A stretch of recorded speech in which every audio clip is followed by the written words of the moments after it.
I have finally seen the God that sees me. Good morning, church. I have two testimonies, but I'll start with the first. The first testimony is the testimony of deliverance for my sister. She was healed of glaucoma.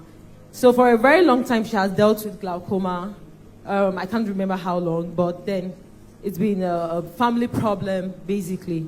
And one of the days in November, she called me. I can't remember the exact day, but she called me. She said the doctor gave her a bad report. And she said that, say on a scale of 1 to 10, the doctor told her that she was at 9.5. That means automatically that she can wake up one day and not be able to see. For someone who has seen for a very long time, it was very troubling news. And I told God, I just prayed to God. I said, God, give me the strategy for this battle. And then when I went back late in the evening, I called her and we were praying. And what I heard was praise. So I told her that just like Jehoshaphat went forth with praise, we'll go forth with praise. But then the next day was a Wednesday service. Oh Lord, show me mercy in the morning. And I told her that I'll send you a link. Tomorrow morning by 7 a.m. join. I was lodged, fortunately, very close here. I was working, so I was lodged very close here. And I said, I will come physically to church. And I actually made it to church that morning. In fact, what I was doing is I was just praising God and just weeping and calling on God because truly she has dealt with it for a very long time and we knew that only God would have helped her. And Pastor gave very instructive word. But one thing that stood out, as he usually say, what they saw before they would not see again. And because she said on her own end she was dealing with guilt, so Pastor declared the word that you're somewhere and you're dealing with guilt, you just joined this altar today and you're expecting a miracle. And basically the guilt just left her. But when she went to, that very day she had a test in the hospital and she went. I went back to work and she called me. She said, she was confused. She couldn't even talk. She was like, what they saw before they couldn't see again. Basically, the doctors were confused. And she said that the tests are usually very pricey. So they're like, please, madam, we don't want to waste your time, but we just want to take this test again. We want to know what happened. And we are the ones that would, shoulder the responsibility for the bills. We just want to know what happened. They couldn't see anything. She was literally confused. And that's how that testimony, God gave us victory. And she's seen very clearly now. In fact, yesterday she was using, she doesn't use her glasses. Yesterday I was spending time with her because yesterday was her husband's birthday. And throughout the event, she had no glasses on. So that's the first testimony. The second testimony is one of deliverance from organ harvesters for myself, basically. So on the 4th of December, it was a Thursday service. My friend told me, do you want to go to church from work? So I said, I didn't plan to, but I would go with you. And I came to church. I was seated somewhere down there. And I remember very clearly that the pastor was talking about the story of Joshua before the wall of Jericho. That was a very instructive service, but I didn't even know that God had planned that service ahead of time for me. Because God was, one thing pastor said that stood out for me, and I remember very clearly because when I was in that situation, that was what just came to my mind. It was that he said, Joshua was standing beside the wall of Jericho, and he lifted up his eyes and he saw the captain of the Lord's host, who gave him instructions that brought victory.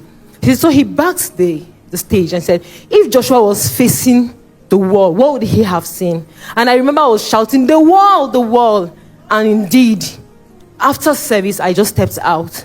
And customarily, you just feel like, this is church environment. I would just hitchhike, probably find someone because the time to find boats can be very lengthy. And I basically just saw some guys driving out of church. They were on the queue. And then very responsibly dressed. And I hitchhiked. And they said they were going into my direction. The moment I stepped into the car, there was this sinister feeling I immediately had. And I said, where did you say you were going again? They said they were going to Life Camp. That's where I live. And that was how I said, please, I want to get something at Sedi Plaza, just as a, let's say, facade, so I could just drop from the car. And they said, okay, no problem, we'll drop you. And then they just swerved around Sahad, like they were going to drop me. And that was how they wound up and sped up. Tinted, dark car. I just said shouting. I said, Jesus save me. I knew, all I knew to do was pray at that point. I prayed the OS prayer. I was just shouting. And the more I shouted, they battered me. They were hitting me. And then one thing that they said, in fact, the word I was shouting, Jesus help me. The next thing they said was, no one can help you here. Even Jesus Christ will not help you. You're wasting your time. And I said, no, I know a Roy. I was shouting, Elroy, Elroy. Because when pastor says that, when you don't know what to say, just shout Elroy. I was shouting, Elroy, Elroy. I kept shouting, and they kept hitting and hitting me. They said they were organ harvesters. And they started painting pictures that the next day they would drop my body somewhere. My father would find me. I was like, this is not the end for me. So there was a testimony that stood out for me. There was a lady that was abducted one time. She kept shouting Elroy, and they were saying, who is Aloy? And she said, no, not Elroy. So that testimony just came to my mind. I said, she said something. She said, if I don't think God intended that, but if I will end up here, then at least let me end up shouting. While I'm praying. So that's what I head on to. I said, no, whatever it is, that is what I would do. So I kept shouting. The more I kept shouting, the more they were hitting me, they battered me. But one thing that stood out for me again is the fact that they were with a knife. And at every point they would say, stab that girl. He would take the knife. I don't know what would happen. That knife just never went through me. And I was like, God, you are in this with me. I know what you have done to me. So I said painting new pictures. Like Pastor would say, I said, Jesus Christ, I'm looking at you. I'm not looking at this wall of Jericho. It is you that I'm looking at. So I said painting new pictures in my mind. I said, God, I know that I will be on my bed sleeping this night. I don't know how, but I will sleep on my bed. And that thing I told myself was that while I was in that state, I said, I see myself testifying. But I said making like a dramatic expression of it. I said, I see myself shouting, praise the Lord, brethren, and see me here. I was just saying that. And that was how they kept hitting me. So I was like, at some point I was like, take my laptop, take my bag, take like my everything I have. And the guy smacked me. How dare you? So now you go tell us waiting we go carry. And I was like, so these people, if you're not robbing me, then 30 minutes is too much for you to even rob me. So they had lingered for like 1 hour. I knew that this one, now only God I get for this place. So I was like, God, help me. I just kept repeating scriptures. And then eventually, how God turned their hearts from, taking me from, because at that point they had bound my eyes, bound my mouth, bound my hands. I didn't even know where they were taking me.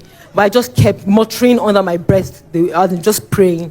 And how God changed their hearts from, whatever it is that they wanted, because they said they were going to kill me, to releasing me, because eventually they said, we'll just steal from this girl and then let her go. And then they took all that I had. In fact, eventually they gave me back small transport safe and said, we'll not throw you out of this moving vehicle. We'll just drop you. You will walk. And as God will have it, they didn't drop me in a very strange place where I did not know. They didn't even, they left me my phone that I could at least call someone. They dropped me in a place that I recognized that, in fact, the next junction would take me to my house. That's where they dropped me off.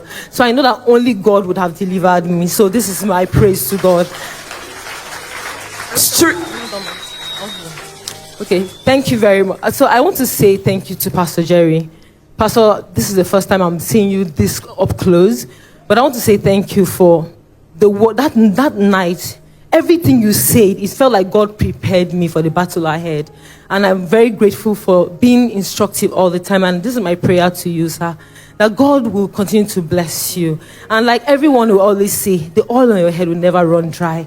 And Lord, I just want to say thank you for sparing my life. I'm alive today because of you. And everything that God has said concerning my life, I'm sure will come to pass. Thank you so much, church. Streams of joy, can we turn the Elroy? Can you shout Elroy for the last time? Turn the Elroy!